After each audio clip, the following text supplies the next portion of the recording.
What's cracking, ladies and gentlemen? 49 coming at you another community shoutcast for the AGI Gaming Dota 2 National New Zealand Online Tournament, starting off in Day 2 of Game Number 1. It's a best-of-3 series with Team NLC up against Team NG. I believe Team NG were up against SSCT yesterday, while Team NLC, this is their first round so far in the AGI tournament.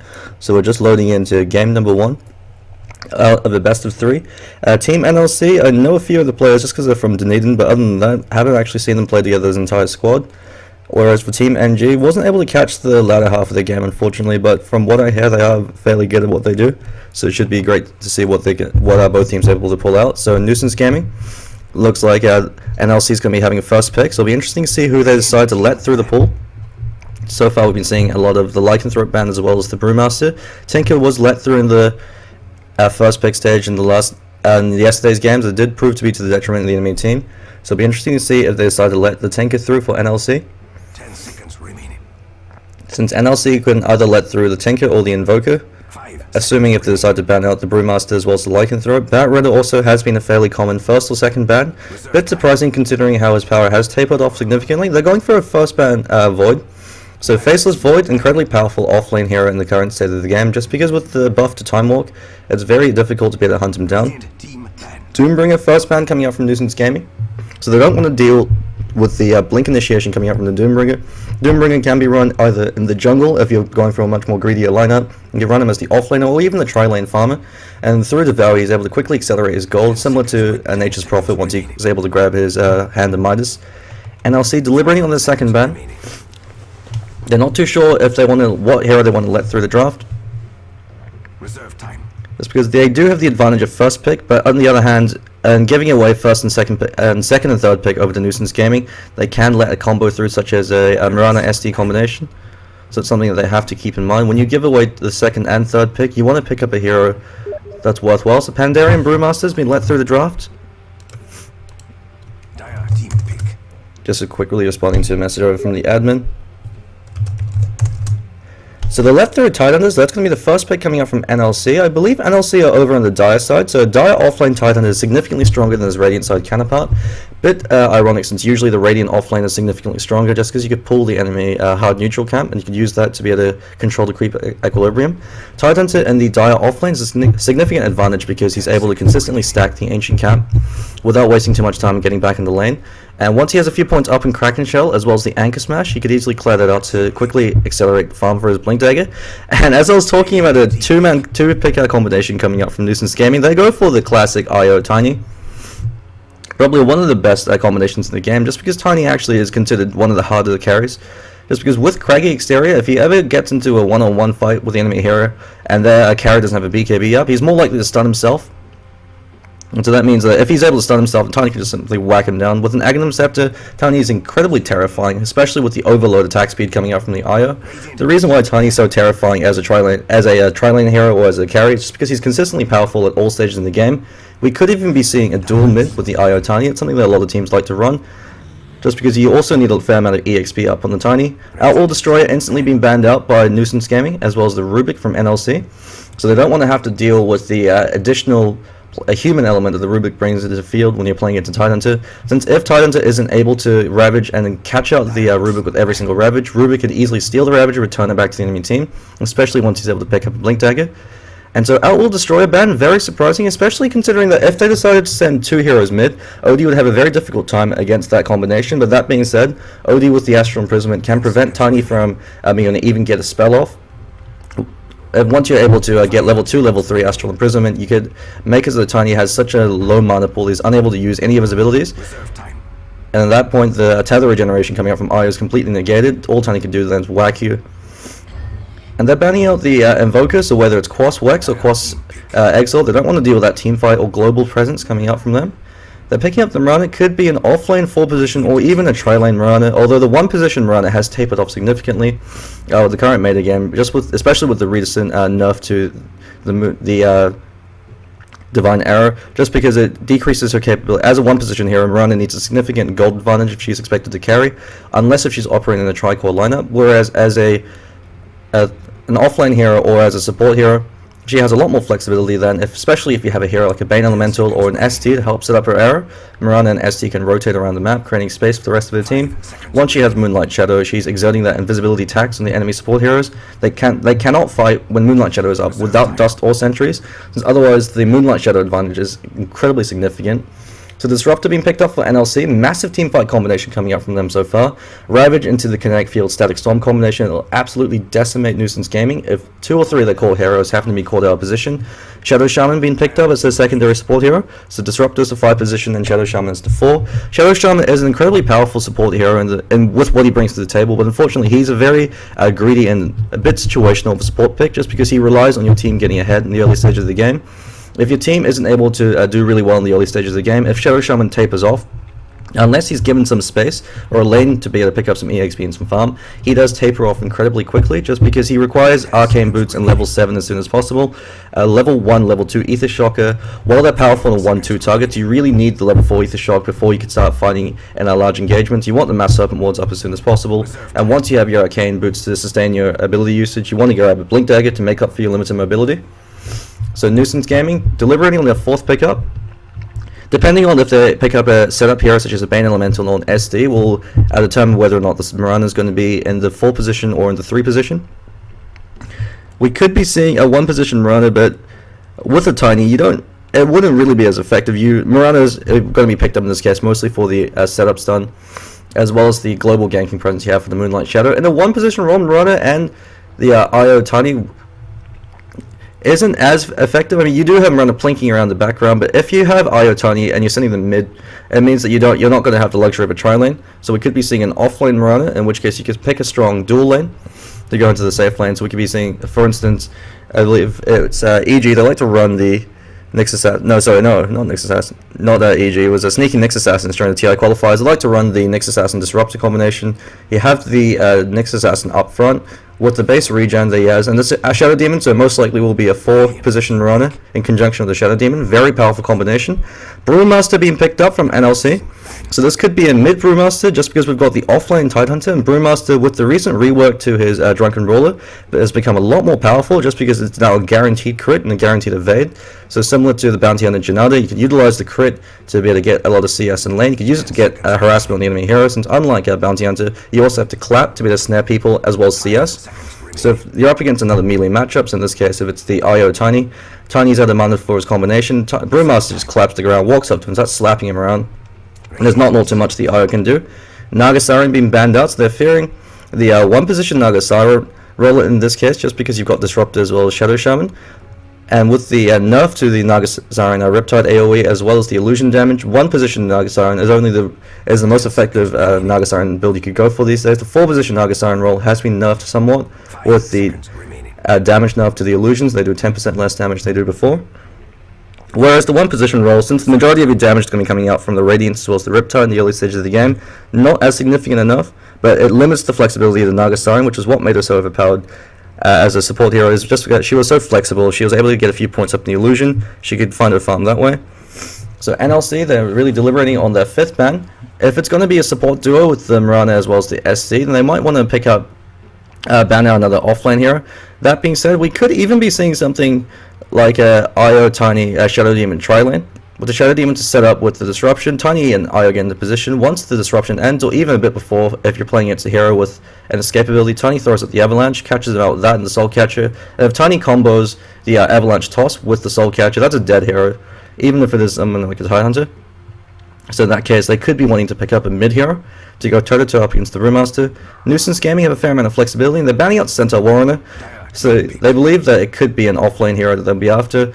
And Centaur Warrunner does do very well up. Actually, a bit surprised they chose to pick up Centaur Warrunner, considering if it's a 1v1 matchup with Tidehunter against Centaur Warrunner, Tidehunter has a massive advantage, especially with the recent buff to Anchor Smash. The 60% damage reduction means that Centaur Warrunner won't be able to out-CS the Tidehunter, and as a melee hero, he'll be eating a lot more Anchor Smashes, and Tidehunter will be eating double edges. And since Centaur Warrunner is a hero that relies on having the HP advantage, since he can't commit for a double edge unless he has the HP advantage himself, since otherwise he takes just as much damage in return, Tidehunter is a hero that really punishes other melee offlaners, particularly ones like Centaur Warrunner. So very interesting they chose to ban it out, but that being said, if they did dodge the tri-lane, And if Centaur Warren is able to get level 6, the Moonlight Shadow combination in conjunction with Stampede is incredibly terrifying. You've got that global ganking presence coming up from those two heroes. They don't even have to be present in the gank. All they have to do is press R to give his teammates that initiation capability. And so Darkseer is being picked up as the offlane hero. Brilliant team pick. So it looks like it's going to be an SD Mirana over in the top lane, with maybe an IO Tiny mid. Just because they don't have any dedicated mid lane heroes. I mean, Mirana can go mid in the 1v1, but against a Pandarian Brewmaster, Brewmaster has a significant advantage.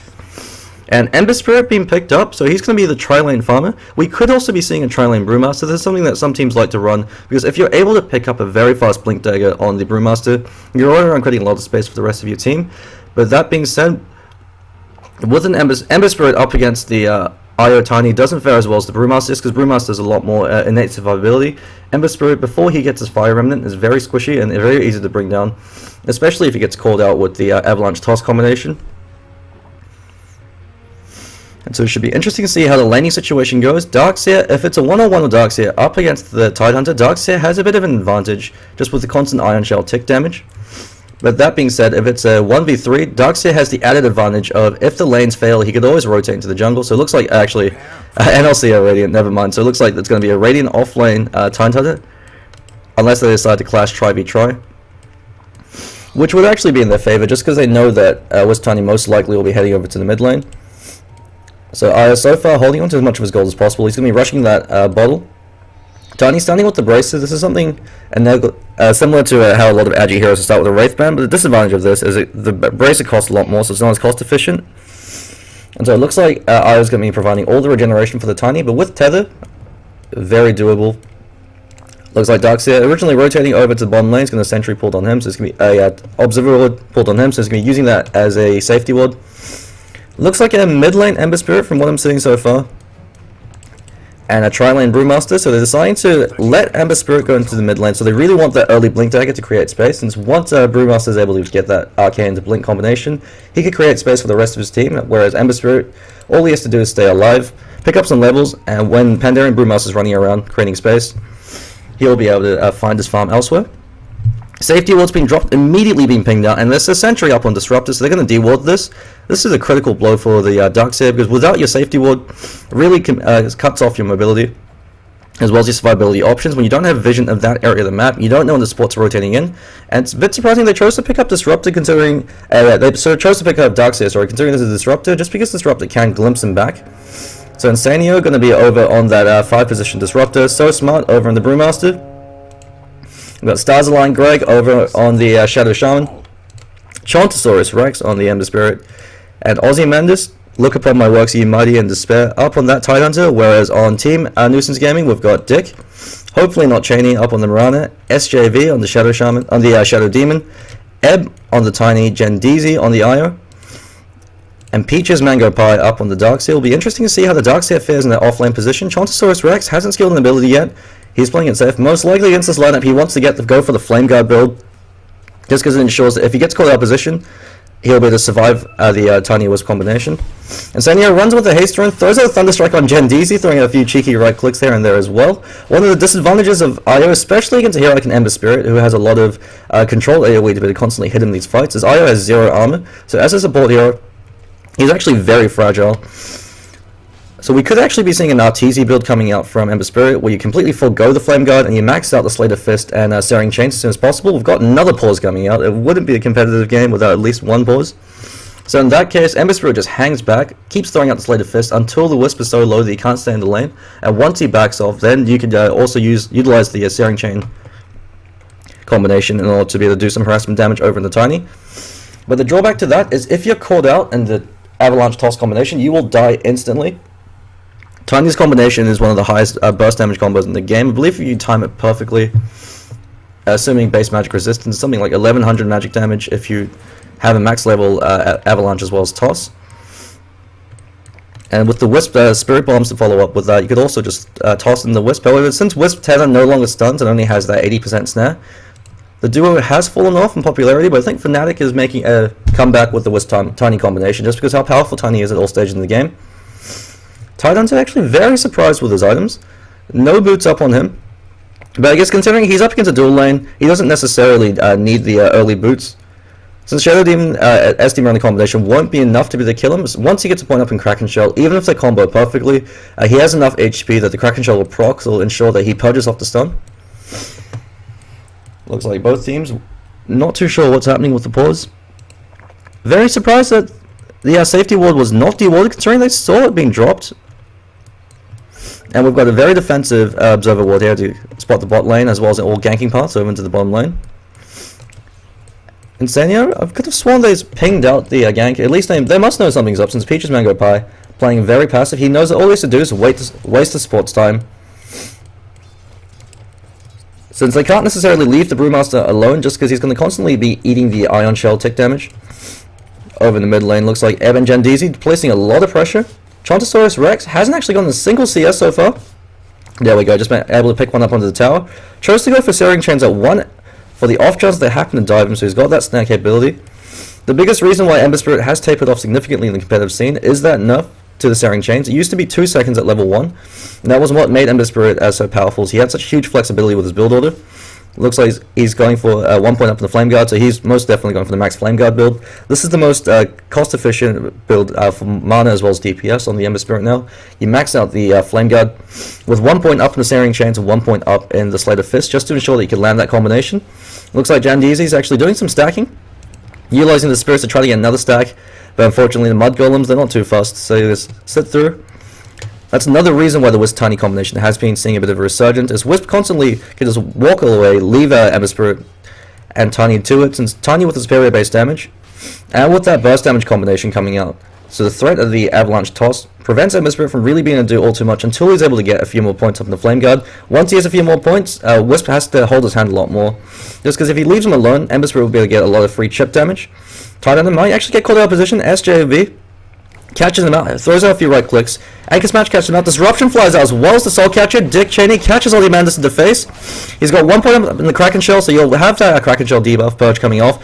Anchor Smash catches on 2. I don't think they should be able to get the kill on this. Never mind the leaping, they're committing for this. But they don't want to dive too far. I can always turn around with a Gush, and that's the power of the 60% base damage reduction. SJV copying a lot of free tower shots. And so Tidante is going to sit back. Very surprised he doesn't have an HP pot. That's another thing that you usually want to pick up, especially since if they dive, you could always use that tactical HP pot to give yourself that little burst of regeneration, keep yourself alive through 1 more right click. And this for 2 points up now in the Flame Guard.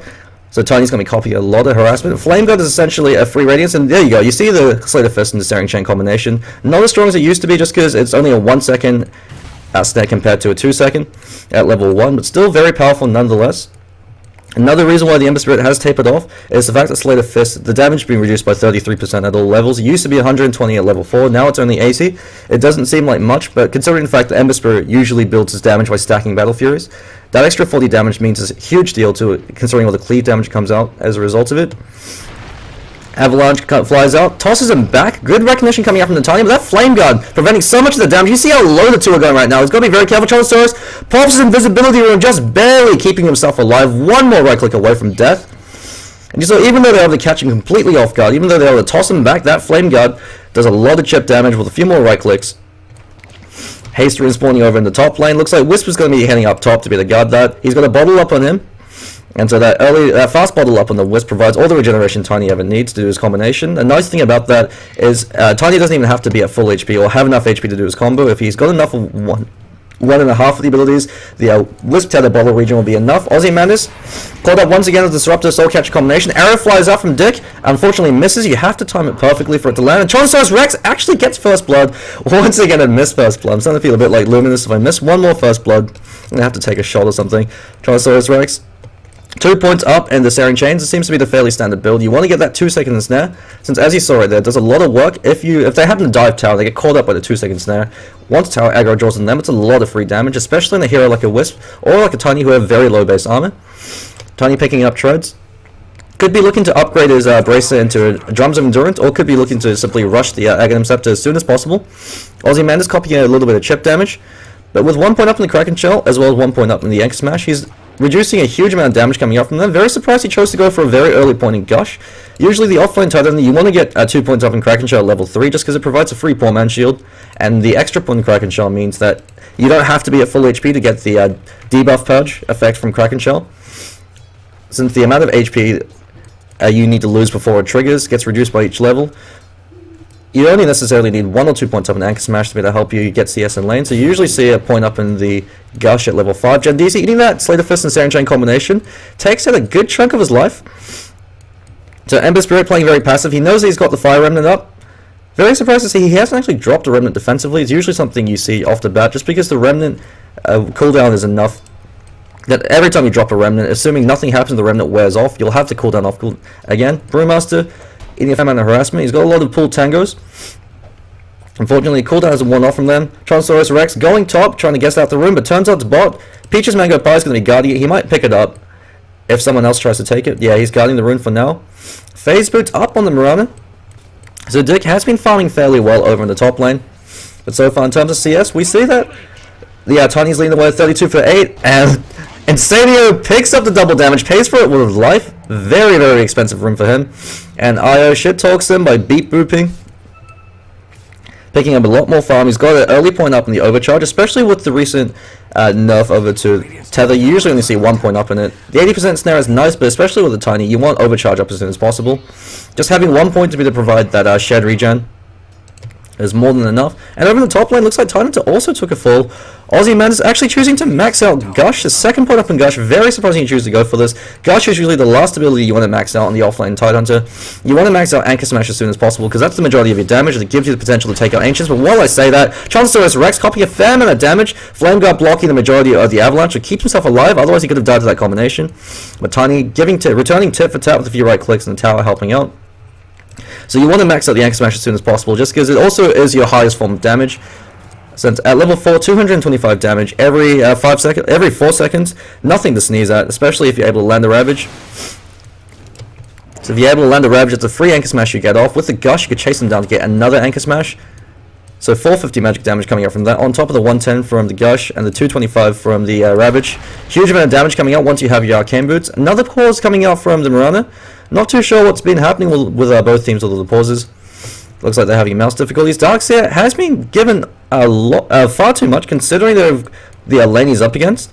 Starsline, Greg, as well as Insanio over on the supports, they really should be killing him this lane. Frankly, Darkseer should not be getting this much free experience as well as gold. Tidehunter's level 5. Darkseer is almost level 7.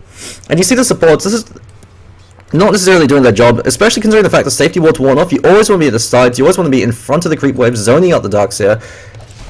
Since Shadow Shaman and Disruptor, two support heroes that fare very well up against the Darkseer, just because you've got the 2.5 second shackle coming out from the Shadow Shaman, so if you bait the surge and then shackle him, Darkseer is effectively dead, and if he's able to even get the surge off and run away, you've got Disruptor to glimpse him back. So these are two heroes that are essentially designed to counteract the mobility coming out from the surge. Gendeezy eats a lot of damage, but a quick tactical tether keeps himself alive. Tyrannosaurus Rex gets caught out with the stuns, one a few more right clicks, he might actually be dying, drops the remnant a bit too short unfortunately. Eats a Wisp to the face. The Spirit Ball's doing work, and there we go, they're finally able to achieve a kill over the Darkseer. Another reason why Darkseer is so effective in hunting against the offlane heroes, not only do you have Glimpse, but this Thunderstrike prevents him from being a juke. Since for 6 seconds, every second and a half, you're eating that tick of damage. Aussie Mandus actually going very far forward. He's got to be incredibly careful. Dick actually lands an arrow, or the Starstorm. Never mind, he lands the arrow, a few more right clicks. He could have simply Starstormed and gone for the kill. Chose to go for something with a bit more flair substance. No points up in the Moonlight Shadow yet. Very surprising, especially considering how effective Moonlight Shadow is at level 1. Doesn't cost as much money as it used to. Provides that get out of jail free card, especially considering the supports at this stage in the game usually don't have Dust or Sentries. Looks like Disruptor still has 1 Sentry, so he wasn't able to de-ward the safety ward. Could be one of the reasons why Darkseer was able to get so much. Avalanche, where's the toss? Never mind, just more cheeky Avalanche. Actually catches out 2 with the Searing Chains. Gendeezy's gonna die to the Flame Guard damage. Ed caught up into the shackle, eats a Lightning Storm to the face. Ravage catches out SJV, very expensive Ravage, but nonetheless should be worth it if they're able to take a tower off the back of that. Double kill on Tyrannosaurus Rex. He's recovered very nicely with 3 kills, so even though he's up against the dual lane of Wisp Tiny, definitely able to make up for it. Not only is he doing very well in terms of CS, also able to get 3 kills in terms of net worth. I think Ember Spirit and the Pandarian Brewmaster leading the scoreboards. Mass Serpent Ward's been dropped to commit for this push, and they should be able to take that tier 1, especially considering there are 4 heroes being committed there. Mirana up in the top lane, holding onto her goal, just face boots up on her. SJV trying to defend, doing what he can. TP's actually being forced Looks like Tiny's coming. They actually could go for another kill. There's that Searing Chains to Slayer Fist combination. He gets glimpsed back. Not too sure. That might be a bit of miscommunication. They could have gone for that kill there, especially considering Genji's was tethering towards him. Could have actually been 2 kills at that time. That probably since they had the Shackle off cooldown for the Shadow Shaman. But nonetheless, at least wastes the TP. Blink Dagger now up, so 10 minutes into the game. Brewmaster with Arcane Boots and Blink Dagger as well as the Primal Split. That's a very strong amount of teamfight presence coming out from NLC. Whenever their cooldowns are up, whenever they have Ravage and Primal Split, Team Nuisance Gaming, they can't take any fights, at least until they're able to pick up an Aghanim Zapped up on the Tiny. He went for the early drums. So he's playing it safe. Peaches Mango Pie, he's afraid. The big bad Pandarian Brewmaster, and for good reason. Clap does a lot of damage with the 55% movement and attack speed snare. Follow up with a crit strike coming out from the Drunken Brawler. Tiny is now forced to jungle, so he's going to start clearing out the stacks. Looks like he was able to do so. Wisp regeneration keeping alive. Jandizi ideally wants to get a Mechanism up as soon as possible, just because on a Wisp especially, Mechanism becomes a lot more effective. You've got the Mechanism heal itself, the 250, then you've got the fact that the tether shares the regen. And so it becomes a 500 HP heal. Jandi's actually being called out, tethers himself to safety to SJV, called out with the Glimpse and Insanio with the Kinetic Field. Moonlight Shadow's also been committed to this, as well as the Relocate. Very, very expensive death coming out from Nuisance Gaming. There is a 90-second window of opportunity they could choose to take. Well, there's no Relocate and there's no Moonlight Shadow. It's one of the things you have to keep in mind, especially in the early stages of the game, is time is just as important a resource as gold or experience, especially if you've got a big ultimate like the Moonlight Shadow or the Relocate that can be used either as a get out of jail free card or a way to be the initiate into kills. Moonlight Shadow was dropped way too late, and even then, I believe Stars Line Great, never mind, they didn't even have a sentry for that, so they would, if they'd done that earlier. Titans are running out. Ravage coming off cooldown in 3 seconds. Tyrannosaurus Rex catches out 2 of the Slayer Fist Searing Chain combination. Mass Overlord's being dropped. Ravage flies out. Unfortunately, one was Disruptor, so Dick going to live a little bit longer, but Tyrannosaurus Rex on the hunt. He's got Bowler off cooldown very shortly, as well as the Slayer Fist. He's going to keep chasing until he's able to get that Slayer Fist, and that's the most reliable way. Actually, never mind. Catch him out the Bowler. Right-clicks him down. Ember Spirit's been doing so much, but what's happening? They lose 3. Pandarian Brewmaster rotated in. Doesn't need to use the Primal Splits, and he knows he's got the Blink Dagger. Ed isn't going to flee anywhere. Tosses up Tyrannosaurus Rex, actually able to end his spree. And Pandarian Brewmaster actually can choose to dive this if he blinks him, catches him out the clap, and if any team heroes TP into support, you can always use the Primal Split to get out. Quick pause coming out from the Shadow Shaman. Looks like both teams having some kind of issues. But all in all, very surprised at how badly that fight turned out for NLC. Looks like the Wisp Tiny combination was able to do a lot of work. Ember Spirit feeding away a spree. Looks like in terms of net worth, Tiny able to pick up a lot of gold in terms from that last fight. And he picked up a Hand of Midas. So greed coming out from the Tiny. Deciding not to go for the early Aghanim Scepter. Chose to go for the drums to give him a bit of teamfight presence with the treads, as well as the overcharge. Gives him a huge amount of damage. And now he's going for the Hand of Midas. Also a very effective item on the Tiny. You would have liked to see that a lot earlier on to the game. Just because Tiny needs a fair amount of experience to be effective. You want to hit level 16 as soon as possible, just because, especially in this case, you don't have to worry about attack speed. You've got the overcharge coming up from the Wisp. You want as much damage as possible, get beefy, and then you really want to run it in and cause some havoc. Ozymandias, fortunately, wasn't able to catch Dick out with the Ravage. If he caught out Dick with the Ravage as well, would have meant Ember Spirit would still have been in that fight when Tiny and being able to finish off the Tiny and Wisp, will at least provide the Searing Chain speed to lock him in place. Looks like they're waiting for the Ember Spirit to pick up that double damage rune. Choosing to max out that Slayer Fist now. Ember Spirit with a double damage was Slayer Fist almost being maxed out. It's a terrifying thing to behold. Mirana, Mithril Hammer up on her. Looks like she'll most likely be going for the Desolator. Usually when you see a Mithril Hammer first, it could be a BKB. But Mirana's a hero that likes to opt for the Desolator as soon as possible, just because it mitigates her biggest weakness, which is the lack of damage. Aris scouts out Stars Line Greg, commits to the Moonlight Shadow, fleeing for her life. Ward's been dropped very aggressively, and Dick spots this. But the drawback of Mirana, especially against an Ember Spirit, and especially considering she didn't go for the BKB, is every time Ember Spirit throws out the Slayer Fist, not only are you taking out about a third of her life, if he lands the Searing Chains, the Mirana is dead. Even with the leap, Ember Spirit is able to chase her down. Tyrannosaurus Rex actually getting down and dirty up with Ebb. Arrow flies out, unfortunately catches Tyrannosaurus in the face. Ravage is not off cooldown for 10 seconds, and even if he has it, no mana up on him. He's got the stick charges if he's forced to commit that, but Ebb backs away, decides he'd rather live to fight another day. And as Pandarian Brewmaster, still haven't seen a Primal Split coming out from him. Rotated top in that last engagement, choosing to max out the Drunken Haze. Drunken Haze incredibly effective up against the Tiny, just because you know that Tiny won't be going for a BKB for a very long time. Slater Fist Searing Chain combination going up, but he's able to catch him out. Ravage is dropped as well. Arrow catches out Ozymandias, the 3-second arrow. Ozymandias actually could be taking full. The Avalanche was the Starstorm. Disruption locks out the Ember Spirit. So smart, leading the charge. He doesn't have enough mana for his Primal Split. Actually, never mind, he did use the Primal Split in the last engagement. It's on cooldown. SJV called out the Searing Chain. He's going to be trading his life. The Sacrificial Lamb. But when you're trading Titan to just blew a Ravage as well, just for a 5-position Shadow Shaman, Shadow Demon, you're very happy with that trade. Ozymandias has been very sloppy with his Titan players, haven't been too impressed so far. Chose to max out Gush. This is a very old school Titan build that you usually see, that you very rarely see anymore. Even on a 4 or 5 position Titan, you always want to max out the Anchor Smash because it gives you that recovery capacity. No ancient stacking coming out from the Radiant side. Titan, if he's shut out in lane like he has been, looks like he's choosing to rush for the Blink Dagger. So having the Ancients to be the clear out with the maxed out Anchor Smash, very powerful. Another aggressive ward being dropped. They really are committing for this tier 1 push over in the bottom lane for good reason. Darkseer looks like he's got his full mech, almost his full mech flying out to him. Bit surprised he doesn't have his mech. He chose to actually opt for Arcane Boots and no soul Ring up on him. Bit of an interesting build order. Usually in the Darkseer, you want to get Soul Ring up as soon as possible because it gives you also the ability you need. But while I say that, Gendeezy turns to check his Static Storm as well as Connect Field. Connect Field unfortunately doesn't catch out Ebb, but with the Fire Ember coming out, Ebb fleeing for his life. Surge up on Peach's Mango Pie, does the vacuum keep himself alive, but SJV is going to take it full once again, self-disruption up on him, giving him the 2.5 seconds he needs to try to keep himself alive, but it gives him time for it to set up the kinetic field. Then the strike brings him down, Peach's Mango Pie now turned into a chicken, Moonlight Shadow being committed, Shackle coming up, but Shackle immediately broken, when they realize they don't have enough vision. Charles Rex has to be a bit careful, especially since he's eating a fair amount of Iron Shell damage. As well as the tower right clicks. Maelstrom actually up on Mirana. I love this build order coming up from the Mirana. Maelstrom does give Mirana a huge amount of that teamfight impact. Since Mirana, she has an excellent animation in high range, so she will get a lot of right clicks off. And having that Maelstrom means that the lightning procs will decimate support heroes. You usually see Molnir first over on the 1 position. Mirana, Chonsaurus Rex actually going to town over on Gendeezy. The relocate gangs aren't doing too much. He might pay for it with his own life, but he's actually doing a lot of it. Never mind, so smart comes and he does take a fall. Flame Guard just wore off. Primal Split being dropped. They have to kill Ebb. They want this to be worthwhile. So they've lost too much already. Ebb has been hasn't taken too many deaths. Finally able to bring him down, committing that Primal Split for this. So the Disruptor as well as the Ember Spirit in exchange for the Tiny Wisp combination.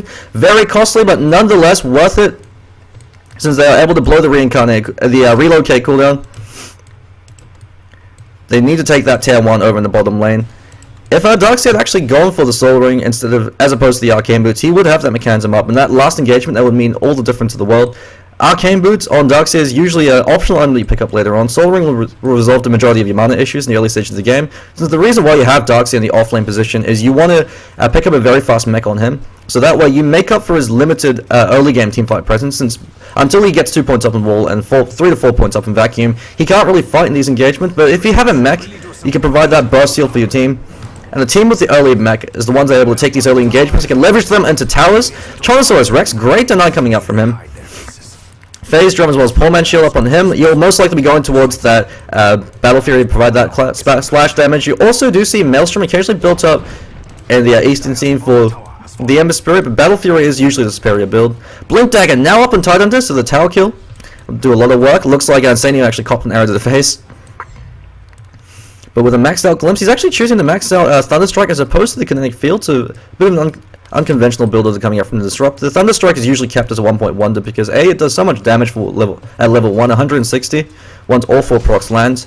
Of course, that's mitigated by the regeneration as well as base magic resistance, but it's mostly picked up for the utility it provides in being able to shut down Blink Dagger usage as well as prevent them from juking. Dick flees for his life. He's going to be glimpsed back. They need a Sentry Warlord to do this. They drop Static Storm as well if they're unable to kill Dick, who just flees for his life. Supports really need to be carrying Dust or Sentries. Looks like Disruptor actually almost has a mechanism. So the Darkseer offlane advantage, which is the fast mech, is going to be completely mitigated. He's got his mech now, but Disruptor will be having his mech as well. So the mech advantage coming up from Team Nuisance Gaming, not going to be as significant as they'd like. 2,000 gold lead in favor of NLC. Not that significant for this early on. In terms of EXP, only 500 EXP lead. So that's mostly attributed to the Tower Gold. Slater Fist, Searing Chain combination. SJV's been eating so much damage from every single one of those combinations. The reason why Darkseer is so powerful. Chose to actually max Shadow Poison over Soul Catcher despite the fact that there's a Mirana on his team. Very questionable build order as well coming up from him. You want to max out the Soul Catcher, especially with that combination, since it's a lot more mana efficient for the Mirana. If she maxes out Arrow with the maxed out Soul Catcher, going to do more damage. So Smart actually can choose to Blink Initiate with the Clap, but he knows there's a relocate, so he doesn't want to commit any of his big ultimates, but he's still going to do a bit of harassment damage. He actually eats a lot of damage, forced to blow the Primal Split. Jandizi actually can relocate to save the Tiny. Actually runs forward, he's going to be the Sacrificial Lamb. He just says, take me. Tiny says, cheers for that, brother. TP's on out. SJV's going to be taking a fall. That Slater Fist doing so much work, especially with the Immolate damage, also taking on top of that. Peaches Mega Pie, Blink on top of him by Ozymandias, who then spits in his face, and then Chancellor's Rex cuts him in half with the Slater Fist. Ember Spirit has not been shut down. All very surprised with how effective Ember Spirit's been this game. Was expecting him to be a lot more shut down in the early stages of the game, but looks like that Max Flame Guard, the early stages, mitigated to the Tiny combination. And when they went in for that dive and they fed him that kill, Ember Spirit was able to get the level advantage. And since it's a dual lane, you're going to have less EXP. Arrow actually flies out, catches Stars Line Grud, 4-second error, but Dick Cheney, he can't commit to that, he's going to back away. Charles Rex gets the last hit in the tower. Very close to his Battle Fury, he'll be having that up, and once he has that, the support heroes from Team NG, especially the Wisp as well, and even the Mirana have to be very careful. Mirana has 900 HP. One Slater Fist will drop her to about 700, 650, especially if you count the Searing Chain combination. So it's going to force her to have to build a BKB. Jandizi called out with the Slater Fist Searing Chain combination, but he's got Tether, so he's not too afraid. But never mind, actually, Tronosaurus decides to dive. Moonlight shouldn't be committed. Aghanim Scepter now up for Ebb. And Ozymandias looks like he might be the Sacrificial Lamb. Actually, he has a Ring of Health up on him. If he's decided to go for a Refresher Orb, he needs a bit more mana, but he's going to be taking full that's with the Demonic Purge coming up from Shadow Demon. If you go for the Arcane Boot, you need Arcane Boots before you go towards the Refresher Orb on the Tidehunter, and even then, the drawback with the Refresher Orb on the Tidehunter is unless you have another mana item, such as a Shiva's Guard or a Drum of Endurance, you're only going to have enough mana to be the land 2 Ravages, and that's including the Arcane Boots being used as well. So that means you're not going to have the Anchor Smash or a Gush, which is actually a fairly huge part of Tidehunter's teamfight impact. So it turns him into a one-trick pony. Would actually much rather prefer to see him with the Arcane Boots up, especially this early on, since being able to constantly throw out the Anchor Smasher does provide a lot of damage. And Ozymandias, a lot of deaths, 5 deaths up on him, considering he's a Tidehunter, one of the most difficult offlane heroes to kill in the current meta. That's because of his build order. If you had the maxed out Kraken Shell, having a 3 Vanguard's worth of damage block, as well as the 450 HP pool, buffer before your Kraken Shell goes off, means you, with a full HP pool, Tidehunter's Kraken Shell is debuffing him of any stuns or CC about at least 2 or 3 times before he takes a fall, so that means he'll always get a Ravage off, no matter what the enemy team does. And it also means that he can stand up front, especially since if he's able to land an Anchor Smash on the Tiny isn't going to be able to do enough damage to kill him. Sounds like Crab Cop, give it a Maelstrom damage. Dick quickly fleeing. He looks like he's been forced to go for that BKB, especially up against that combination. If he gets caught up by the Ravage or by Slater Fist Searing Chain combination, Stars Line Gag actually going a bit too far forward, tries to turn around, turn him to a chicken. Static Storm being dropped as well. Actually, this bait could be working. Disrupt keeping himself alive, but he's going to take a fall. Static Storm, ward off now with not enough points over in the Kinetic Field. Peaches Mega Pie fleeing for his life. Good wall coming up from him. Wisp has been cycloned up, so that uses the impact of the Tinies and Jandizi fleeing for his life. Gets spit in the face. One more right click, and So Smart, double kill coming up from him. That's the power of the Primals. But Tronosaurus Rex, unfortunately, goes a bit too far forward, eats an arrow to the face from the look of it, as well as that combination. So Smart, no Primal split up on them. Ravage has been committed, very, very late Ravage. They don't get a kill over the Mirana or over the Tyrant. It's not going to be worth it. Moonlight Shadow has already been popped. No sentries. Where's the dust? All the sentries. And Sammy is actually going to take it falls. Once they turn around, Ozymandias is going to be the next to fall. So Smart fleeing for his life. He knows he can't stand and find this engagement. Eats an arrow to the face. Ozymandias, look upon my works, ye mighty in despair. Looks like Ebb doesn't give it down with that tree. He swings him down. So Smart now fleeing for his life. Aghanim Scepter up on them very early on. Rio can't gank. Unfortunately misses. It's Jandizi, very ballsy coming up from him. Stars Line Greg, not too sure why he was that far forward. He could have turned around and hexed him a lot earlier. Got a 500 range hex, instant animation. Should know Lemstar get that far forward. Actually might be able to get a solo kill on Jandizi, but never mind. The relocate brings him back on. And Ebb, he's starting to become a bit of a problem. If he goes for a BKB as his next item, there is nothing NLC can do to be able to bring him down. That's the reason why Tiny's so terrifying as a hard farmer hero. Is he, just by building his core items, which is the Treads, the Drums of Endurance, the Aghanim Scepter, he's got 2.2k HP. When you throw in the Craggy Shell, which especially is significant to the fact that there's only melee right clickers on the enemy team. Actually, it's a full protect 1 strat at the moment. Ember Spirit's the only source of physical DPS. Brewmaster can provide a huge amount of magic damage, and the occasional right click with the crit, but he's predominantly magic damage based, so if Eb's able to pick up a BKB, notice the impact of the Tidehunter as well as the Brewmaster means he could stand toe to toe, smack the Ember Spirit around, force him to constantly zip around his engagement, or he could simply blow up the two support heroes. Disruptor and Shadow Shaman, they can't do a goddamn thing against the BKB. Dick eats a clap to the face, he's got Leap Patronosaurus Rex waiting in the wings, go right click him down before he tries to TP out. They should have enough damage to bring him down. Seer Chain's coming in just in case. But with the right clicks coming out from both of them as well as the double damage rune, should be enough to be able to bring them down. And it looks like the Battle Fury up on Tyrannosaurus Rex, so he's doing a huge amount of work on these engagements. Starsline Greg, he might be committing the Mass Serpent Wards for this push, though. We're going to take that tier 2 in the top lane, and in exchange they might be trading their mid lane. Since they don't have Ravage up for another 20 seconds, they've got a window of opportunity. Never mind, they're holding on to Mass Serpent Wards for the defense at mid, since they know that with a double damage rune, they can simply right-click to tower down. Never mind, he's decided to blow it very late. Mass Serpent Wards being dropped. Not actually questionable play coming out from him.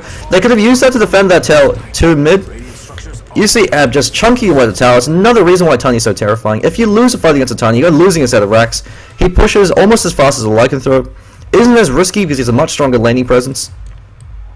Of course, you don't have the Roshan advantage or the split push, but with the Wisp plan, you could even just relocate to take out towers. Looks like he's going for an Assault Cuirass, so he says we don't need no BKB. He might be eating those words, especially if Pandarian Brewmaster's on point with the Cyclones. All he has to do is cyclone the Tiny every fight. 8 seconds where your Tiny can't do a thing, while the rest of your team goes to town on the enemy. With Ember Spirit, that's a free slit of fist on the rest of the enemy team. Battle Fury up on him. He's doing a huge amount of damage. Especially Shadow Demon, if he doesn't have Disruption to disrupt himself, he's going to be losing about half his life every time he eats a Slate of Fist Searing Chain combination. Easy food for the Ember Spirit to be able to simply walk up and whack him down. Brewmaster with the Aghanim Scepter, he uses a 600 burst damage combination coming up from him. Blink, Clap, Primal Split, and Clap again with a Boulder Toss. It's about 700 damage off the bat. Not even including right clicks coming out, all the immolate damage from the Fire Spirit Panda. Will be interesting to see what Pandarian Brewmaster chooses to go for next. Could be seeing something like a Vladimir's Offering or a Shiva's Guard, just to help beef up the Ember Spirit, as well as to provide an extra form of teamfight presence against the Tiny. Shiva's Guard, pretty good for the Pandarian Brewmaster, because the negative attack speed aura propagates through the Earth Spirit, and since the Earth Spirit's usually in the thick of it, especially against a strength carrier like a Tiny, who usually doesn't build that much attack speed, or doesn't have enough attack speed for now. Very fast remnant coming out from Tyrannosaurus Rex. The reason why Ember Spirit's such a pain in the ass to deal with is he could constantly split push and pressure lanes with the Fire Remnant. Be a zip out if he's ever called out of position. Similar to the reason why Naga Siren is such a pain in the ass as well. Tyler is choosing to commit for the Refresher Orb despite the fact that he won't have enough mana to use the combination. The Refresher Orb 350 will actually be more than like majority of his mana pool. If he drops a Ravage, he won't even have enough to refresh. So very questionable play coming out from him, unless his teammates are absolutely on point with the Arcane Boots, but that's too much to ask for. Especially considering they have to be in position for that. Ember Spirit, Fire Remnant's out, spotted out by Gendeezy, but Gendeezy wishes he had a stun right now. Not able to do anything. Ember Spirit just swaggers away. Stars Align Greg with the constant Mass Serpent Wards, able to provide a lot of split pushing presence. Assault Cuirass, however, now up on the Tiny. The reason why Assault Cuirass is so effective on the Tiny compared to other carries, or more so than usual. Actually, Tyrannosaurus Rex eats an arrow in the face. If he dies, it's a huge team fight loss. Avalanche going to finish him off. So it's actually caught on the back of that. BKB popped by Dick to ensure the Primal Split won't catch him off guard. And that's a huge loss for Team NLC. The AC negative, actually they're committing over for So Smart. He's got to be very careful. He's got the Primal Split. Drops the Primal Split. Earth Spirit, the Fire Spirit might be dying very quickly. Yeah, one more right click. Stack Storming dropping no kinetic field, so they simply walk away. Disruptor's really regretting choosing to go for that early point over in the Thunderstrike. Compared to that maxed out Thunderstrike, there we go. Cyclone locks it in place for 8 seconds, prevents Tiny from being able to do anything. But So Smart, his Primal Split's already worn off, so it's a wasted Primal Split. And that's going to be a tier 1 tower. They can't defend that. Even with a Ravage, too little too late. The -5 armor coming out from the Assault Cuirass means that Tiny's right clicks do a lot more damage, just because the way Cleave works is it's based off the armor of the target that you're hitting. The Cleave damage is pure damage to everybody else. So it's actually more, in terms of DPS, much more effective if you actually start hitting creeps. Just because creeps have less armor than heroes, and especially with Aussie Matt's going very far forward. Ed can actually turn around and kill him right now and smack a fool. Ed fleeing for his life. Ravage being committed on one. They can actually decide to turn and fight this, but the rest of his team has abandoned him to his fate. Very surprised at choosing to do this, considering Eb, he's the one carrying them on his back right now. That's a free kill on the one position hero for both teams. Very surprised Mirana in that 2-position role, fleeing for her life, probably going to be upgrading her Maelstrom to a Mjolnir. Huge DPS increase coming out from her. And then from there on, might be seeing something like a Mantistar. 3 Smoker Deceits bought by Starsline Greg. He's sick of sitting around passive. He wants to go in for these smoke engagements. Sentry is now up on him. So they're starting to learn that lesson. Chancellor's Rex forces the BKB usage. Now 8-second BKB. So good plays coming up from him. He didn't use much to be able to force her to commit that. Since Mirana knows that if she didn't pop that BKB, the Searing Chain, Slate of Fist combination would be enough to bring her down. Aussie Mandus, someone needs to be able to let him know that he shouldn't be going for the Refresher Orb at the moment. The one advantage of going for the Refresher Rush is if you do blow a Ravage, and you win that fight, or you lose the fight, the next time you're up, and you have enough mana, you can use the Refresher to ensure that you always have Ravage up for fights. But you won't have that double Ravage combination, which is the reason why you go through it. Mass Open once been committed for Roshan. Don't think Team NG know about this, so they're going for it. If Ember Spirit's able to pick up the Aegis the Immortal, could be a critical factor, but he's not actually present. No, it looks like Team NG, they know. SD Shadow pulls a catch him out. Aussie Man's very low HP, so smart, going on SJV. No vision up on him, very surprised he doesn't have a gem. He's going for the Force Staff, and they lose 3 off the bat. No Ember Spirit there. Brewmaster's forced to blow Promise, but he actually still could be taking a fall if he's not too careful.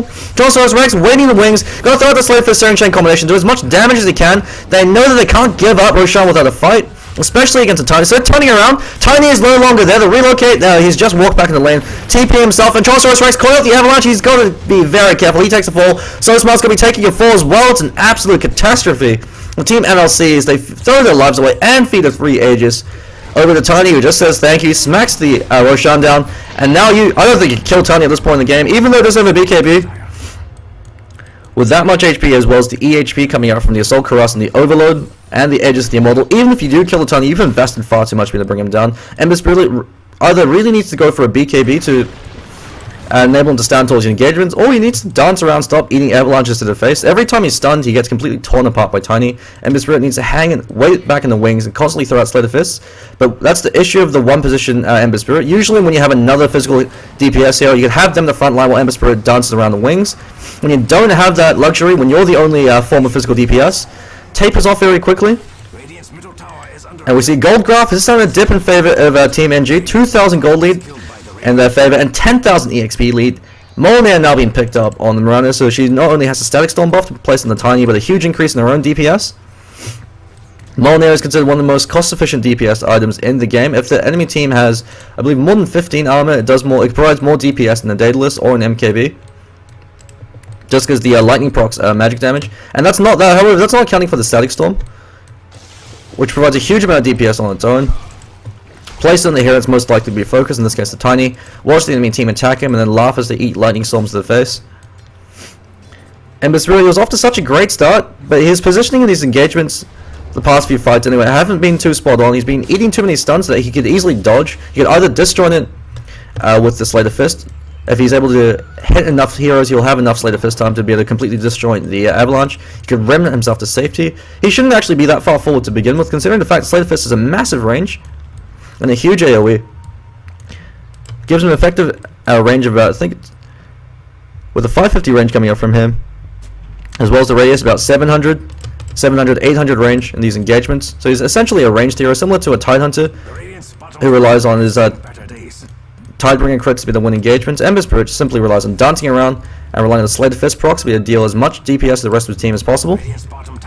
Smoke engagement instantly counteracted by the Moonlight Shadow. Ebb runs forward. He throws out Avalanche. Avalanche completely whipped the Southline. Greg went forward. If they chose to stable right now, but unfortunately they don't have vision. Ozymandias drops the Ravage, actually catches out 3. Great Red Static Storm catches out Ebb. They might be able to bring down the big bad Tiny, but he never even there's got the Aegis the Immortal. They bring him down, turns over one more right click, kills off one of the illusions from the look of it. Peaches Mango Pie, he's in the mix, he's amongst it.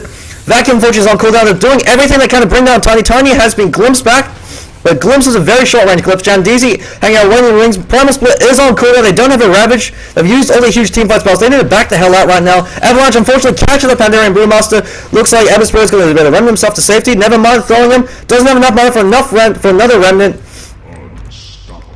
And Dick chaining him to wings, clean up crew coming up for him. Peaches Mango Pie, great body blocks. Buys take enough time to get those last few right clicks in.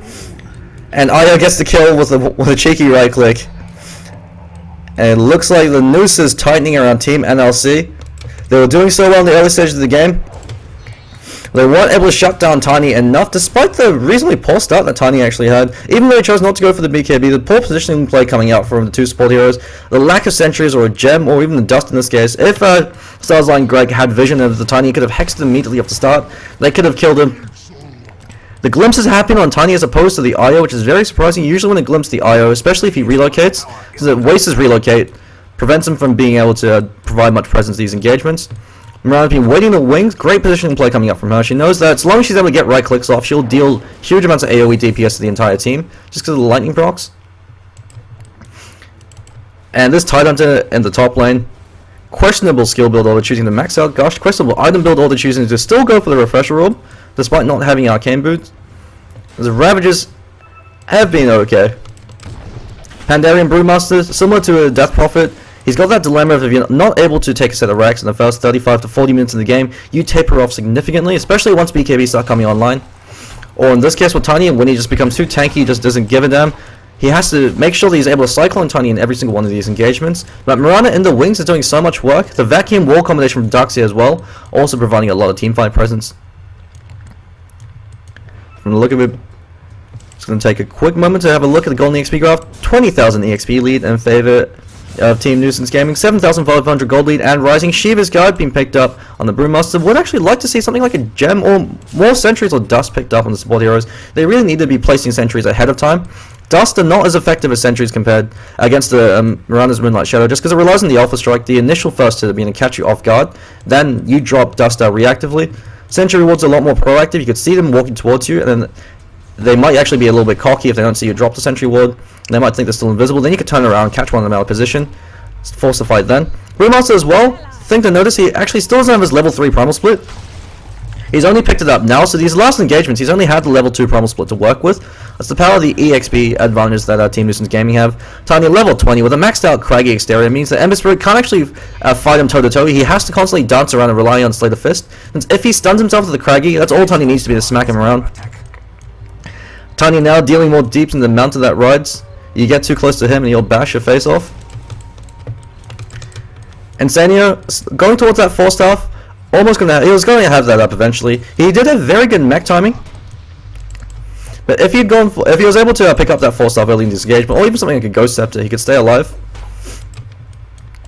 Support heroes, not as much farm as you'd like to see on them. Shadow Shaman, he's got his core. Arcane Boots as well as the Blink Dagger, but he hasn't been really on point with his disables. He really needs to ensure that he's always able to hex or shackle the Tiny. This is a Tiny without a BKB, and he's walking around unmolested in these engagements. They really need to be on point with disabling him and locking him down. But now, especially with Dick Cheney having that Molnir going towards that MKB, huge amount of deeps coming out from her. Well, Mirana is a hero that needs a lot of items to be effective as a carry. Once you get those items, especially if she has an item advantage over the enemy carry, it can be lights out. Starsline Greg running forward. SJV called out with the invisibility rune. Arak unfortunately catches out one. Looks like called out so smart. Peach's Mango Pie being very far forward. He's unaware of the entire enemy teams as well as the Primal Split. Perhaps not respecting the power of the Brewmaster. Glimpse. Once again, these glimpses have been a bit questionable at best. Ozymandias catches out 3 with the Ravage. Great Ravage coming out from him. Mass support's been committed. Shackle finally online. But Mirana is simply able to right-click him down while he's sitting in place. Dick Cheney now stuck in the trees. Not too sure he's going to get himself out of that one. There's no CIA to save him this time. But actually, the Moonlight Shadow, where are the Sentry Wards? No Sentry Wards still. Disruptor has a Sentry Ward. They know he's stuck in position. And Dick, he simply plays past him, waits for him to leave, and he's going to leap himself away. Astounding plays coming out from both teams. Looks like Mirana, he's going to live despite everything that happened. That should have been a free kill up on him. And so at the end of it, they only trade 1-for-1 to the Darkseer for the Shadow Shaman. Actually, almost is a bit of a win, but at the same time, they committed to Primal Split as well as the Ravage. So if Team NG decide to commit for a push right now, there's nothing they could do to defend them. Dick Cheney now behind enemy lines.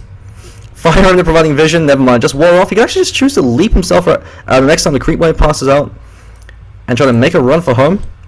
Wisp can even relocate in, tether to get himself to safety, and then sacrifice himself for the greater good. Gem finally being picked up on Pandarian Brewmaster. But we see in terms of net worth, Tiny 24,000 gold up on him. Almost double, that's the net worth of the Pandarian Brewmaster as well as the Ember Spirit combined. Ember Spirit was off to such a great start, has really tapered off, choosing to go for crit as opposed to stacking more Battle Furies. So he knows that he's not going to have enough time to be the farm from another Battle Fury, so he's going to go for a crit instead. In terms of Mathcraft and Theorycraft, stacking Battle Furies is the most cost-effective form of DPS, but that's assuming you get at least one cleave. Considering how big the cleave range is, it's usually going to happen, especially with the Darkseer Vacuum Wall illusions coming out. But in this case, going for the Daedalus, which is what I'm assuming he's going for, also isn't too bad, especially since it's got a much gentler build-up than the second Battle Fury, since that Chrysalis, if you're able to get one crit cleave, it can actually help you win a fight, or at least provide the extra form of DPS.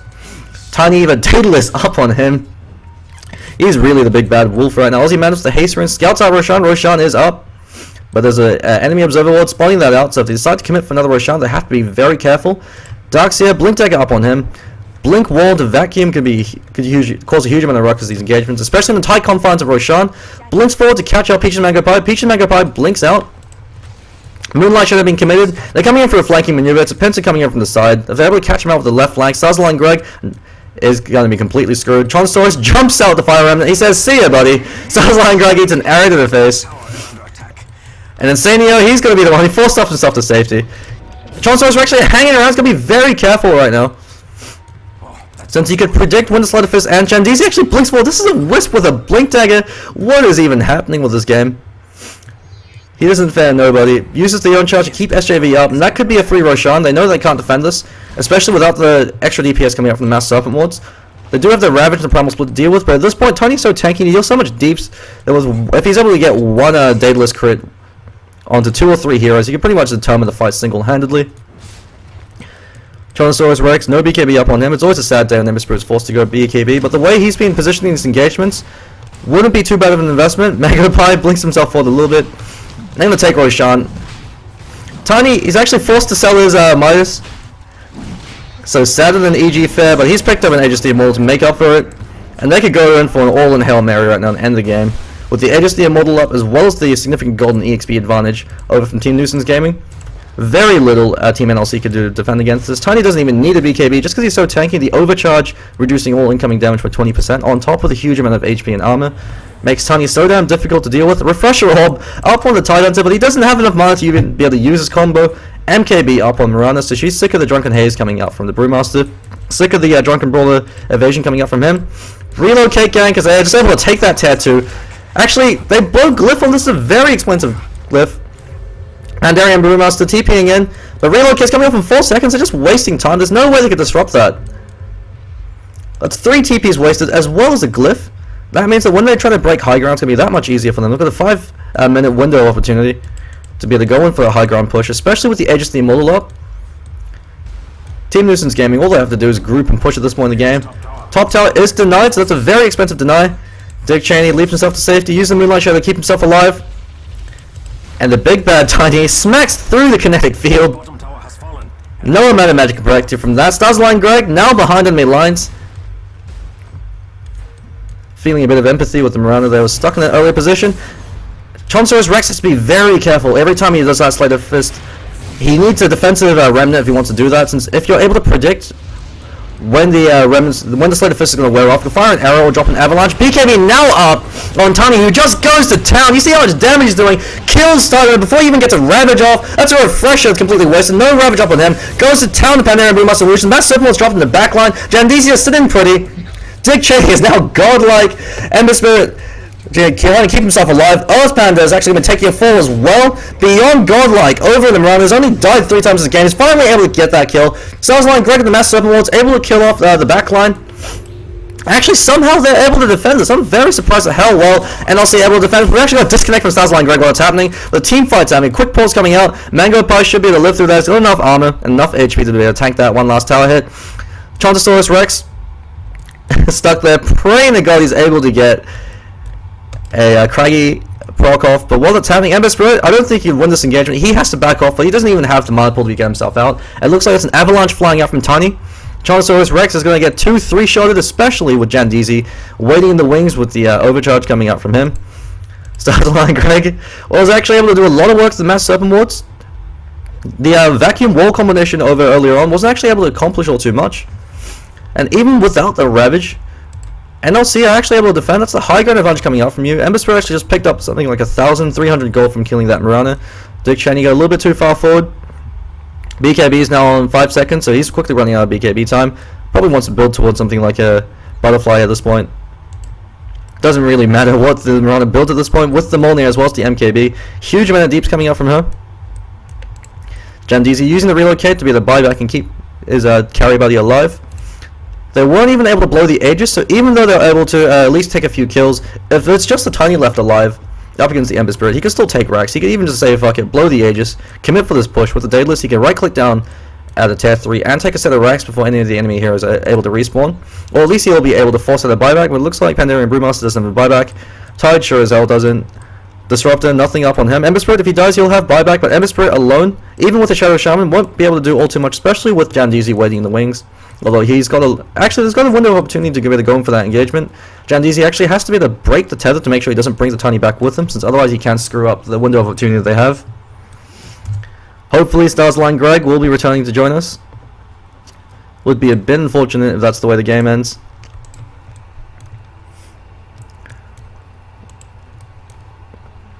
Could be some internet difficulties. Wooden PC coming out from him. So it's the advantage of the Tiny as a hard carry is he's got the pushing capability of a lycanthrope, especially when he's this stacked. He's able to take out that set of racks very quickly before they even respawn, then back off.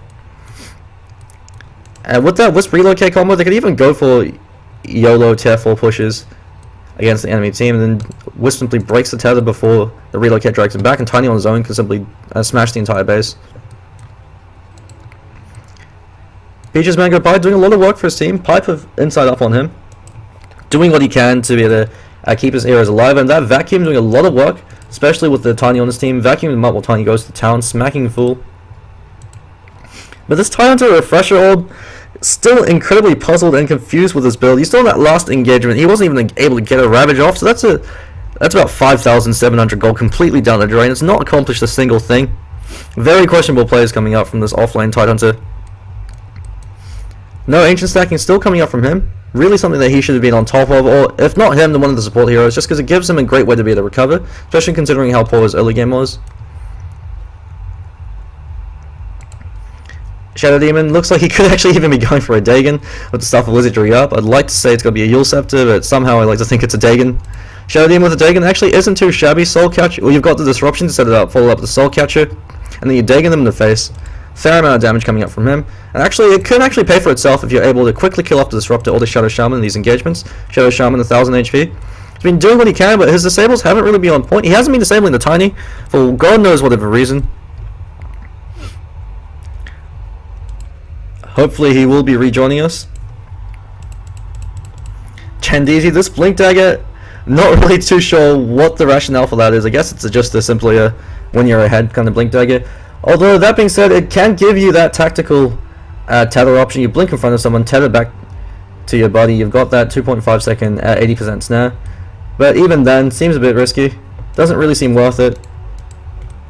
Would have preferred to see something like Vladimir's offering, just so that Tiny doesn't have to build any kind of lifesteal himself. It doesn't really need it at this point, but having the extra +5 armor, as well as the lifesteal and the damage aura, can be quite significant, especially when you're hitting as hard as Tiny is. In terms of net worth, yeah, Tiny has a net worth of the Ember Spirit as well as the Pandaren Brewmaster combined. So 3 cores over from Team NG, doing vastly superior than the 3 core heroes from Team NLC. It's the disadvantage of drafting Ember Spirit as the primary form of physical DPS. If they had another right-click carry, could have been anyone, even if they had someone like, especially like a Wraith King, who gets up front, draws a lot of fire, and then has a reincarnate to be able to come back in these engagements. Ember Spirit can dance around the wings, constantly picking off the support heroes with the Fire Remnant to be able to engage and disengage, and with the Slater Fist Searing Chain combination to be able to pick off the back line before he turns his attention to the front, while Wraith King's up in the front line, taking as much damage as possible, drawing as much fire, and once he dies, providing that extra snare. So lineup that would provide a lot more benefit. They went for the Pandaren Brewmaster tri-lane, and he was able to get a 10-minute Arcane Boot Blink Dagger, but he wasn't able to leverage that Blink Dagger to be able to do all too much, just because his team weren't able in a good position to be able to take advantage of that. The first Primal Split he used wasn't able to accomplish anything over in the top lane, and then Tanya simply got too farmed to be able to simply disregard the Pandaren Brewmaster, especially with Dick Cheney being so farmed. Even though you Cyclone up the Tiny, and Mirana's still waiting in the wings, plinking away, doing as much damage as humanly possible. So Darkseer should be able to live through this with 23 armor, as well as that much HP and the regen about to kick in. Should be able to survive the tower hit. So long as there's not another one flying back to him, looks like. Shadow Shaman is reconnecting. The tiny Wisp combination really boils down to the neutral creep stacking. You saw Wisp every time he left a lane, he's always stacking the hard camp. He could have gone for double stacks a fair amount of time, but with the mud golems it's very difficult. And once that was stacked, even though Tiny did die a fair few times in the early stages of the game to the Ember Spirit, he was able to recover, pick up that Midas, that greed Midas, which was completely unpunished. Looking like Stars Line Greg's reconnected, so he should be good to go. Pretty sure Darkseer should be able to survive this. 1v1 coming out from Wisp, a bit of banter going back and forth between both teams. The mountain that rides up against Ober and Martel. Oh, I guess that would be Viper in this case. Ember Spirit fleeing for his life. He most likely will not be surviving this. But that being said, having a buyback up, he can do his best to at least try to delay the push, since otherwise Tiny will take a set of racks. He could actually even choose to go for 2 sets of racks if he's really greedy.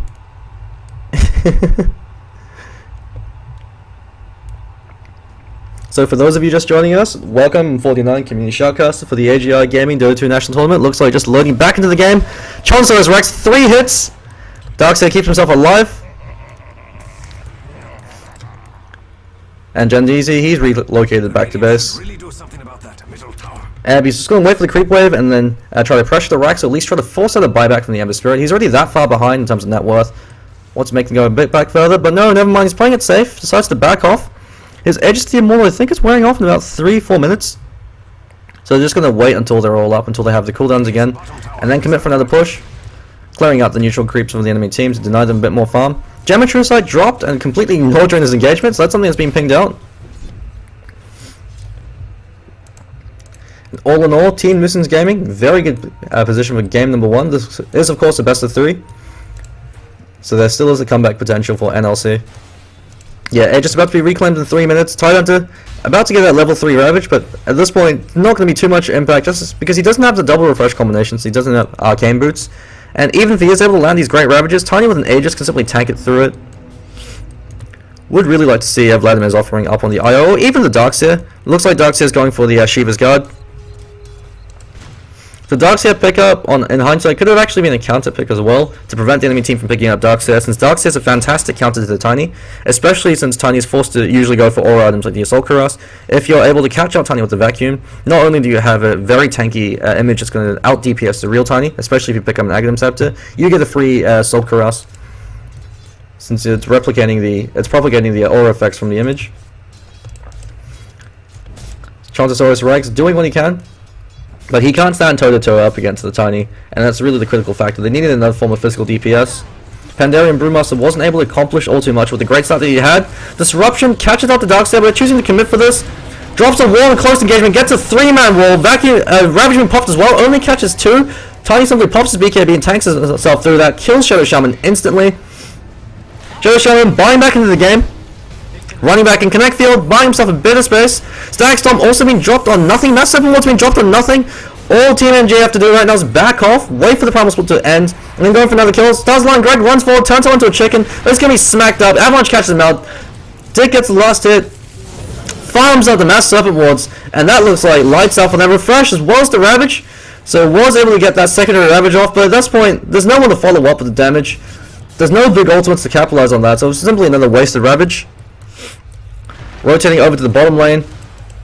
Ebbs smacking up the creep wave. They can't defend this, especially without their ultimates. Pandarian Brewmaster this late on to the game without a Primal Split is essentially useless, especially considering the fact there's a BKB and an MKB to disregard the Drunken Haze. Aegis about to be reclaimed in about a minute, so Ebb doesn't really give a damn. Could be a bit awkward if they're able to kill him right as the Aegis wears off. Jandeezy is going to take a lot of damage from Tronosaurus. Underestimating the amount of damage coming out from Dick as they stand their ground. Ember Spirit doesn't have enough armor or stats to be able to really stand toe-to-toe. Buys himself back into the game, but that looks like lights out for Team NLC. Absolutely walks over, throws him up to the air, starts smacking him out. He rammed himself a bit too early, eats a 1000 crit to the face. GG, well played, being called. And that looks like game 1 going in favor of Nuisance Gaming. Looks like a Yule Scepter being picked up by Shadow Demon. So decided to go for a bit of a safer build. So just going to be taking a quick break, and we'll be right back for game number 2.